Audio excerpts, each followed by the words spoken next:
The Beauvais tapestry manufacture was the second in importance, after the Gobelins tapestry, of French tapestry workshops that were established under the general direction of Jean-Baptiste Colbert, the finance minister of Louis XIV. Whereas the royal Gobelins manufacture executed tapestries for the royal residences and for ambassadorial gifts, the manufacture at Beauvais always remained a private enterprise. Beauvais specialized in low-warp tapestry weaving, though the letters patent of 1664, authorizing the company and offering royal protection, left the field open for the production of high-warp tapestry as well. The first entrepreneur, Louis Hinard, a native of Beauvais who had already established workshops in Paris, produced unambitious floral and foliate tapestries called verdures and landscape tapestries, which are known through chance notations in royal accounts. He was arrested for his debts in 1684, and the workshops were refounded more successfully under Philippe Behagel, a merchant tapestry manufacturer from Hinard, who had also worked in the traditional tapestry weaving city of Tournai. Behagel's first successes were a suite of conquests of the king which complemented a contemporaneous Gobelins suite showing episodes in the life of the king, without directly competing with them. A suite of Acts of the Apostles, following copies of Raphael's cartoons, are in the Cathedral of Beauvais. The so-called Teniers tapestries, in the manner of village scenes painted by David Teniers the Younger, began to be woven under Behagel and continued popular, with updated borders, into the 18th century, when the earliest series of archives begin. The great series of grotesques initiated in the 1690s became a mainstay of Beauvais production, woven through the regions. The cartoons, which were inspired by the engravings of the elder Jean Bérain and were carried out to cartoons by Jean-Baptiste Minoyer, a painter attached to the Gobelins factory, were based on fanciful groteschi, against mustard yellow grounds, vases and baskets of fruit with birds, a specialty of Minoyer's, are contrasted with lively figures,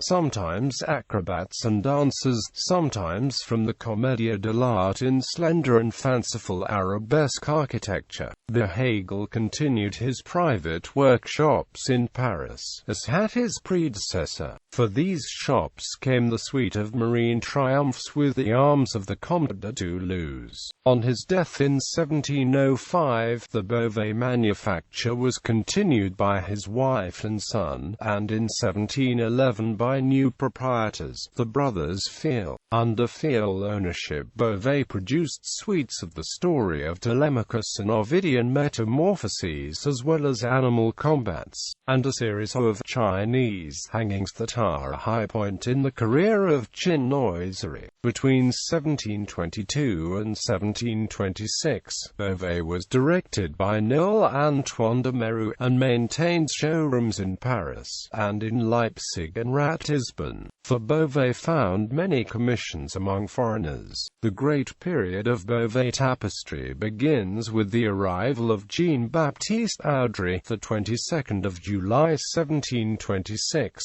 replacing the unsatisfactory Jacques Duplessis. When Mérou was dismissed in 1734 for falsifying the accounts, for the first time the manufacture was directed by an artist. Since Audry's financial backer, Nicolas Besnier, a goldsmith of Paris, was wise enough not to interfere with the artistic production, and the partnership lasted until 1753. Audry was simultaneously inspector of the works at Gobelins. At Beauvais he reorganized the training of the young workers and turned out designs and constantly renewed borders. The new hunts, the suite of country pleasures, the hangings illustrating Molière's comedies, a renewed suite of perennially popular metamorphoses, sets of tapestry covers for seat furniture were introduced, and in September 1737 it was decided that the King of France should purchase 2 sets of tapestry each year, for 10,000 livres. for gifts to foreign ministers, an advertisement of French hegemony in the field of art, and also a fine advertisement for the quality of the Beauvais manufacture. The king had the entire production of Gobelins at his disposal, but as Edith Standen points out, they were rather large, rather solemn, and definitely old-fashioned. In 1739, for the first time, cartoons for Beauvais were exhibited at the Paris Salon, another way of keeping the tapestry workshops before the public eye. Audry turned to other artists to supplement the tapestry cartoons he was producing. From Charles-Joseph Natoi's designs, Beauvais wove the suite of Don Quixote, and from François Boucher, starting in 1737, a long series of 6 suites of tapestry hangings, 45 subjects in all, constituting the familiar Boucher-Beauvais suites that embody the Rococo style. The Fêtes Italiennes, a set of village festivals in settings evoking the Roman Campagna. The Nobles Pastorals, a further suite of 6 chinoiseries, now in a lighter Rococo handling. Boucher's 8 oil sketches for these tentures chinoises were shown in the Salon of 1742. It was unusual for the artist's sketches to be enlarged to provide cartoons. As in this case, the translation to cartoons was made by Jean-Joseph du Monstatuel. The successful series was woven at Beauvais at least 10 times between July 1743 and August 1775.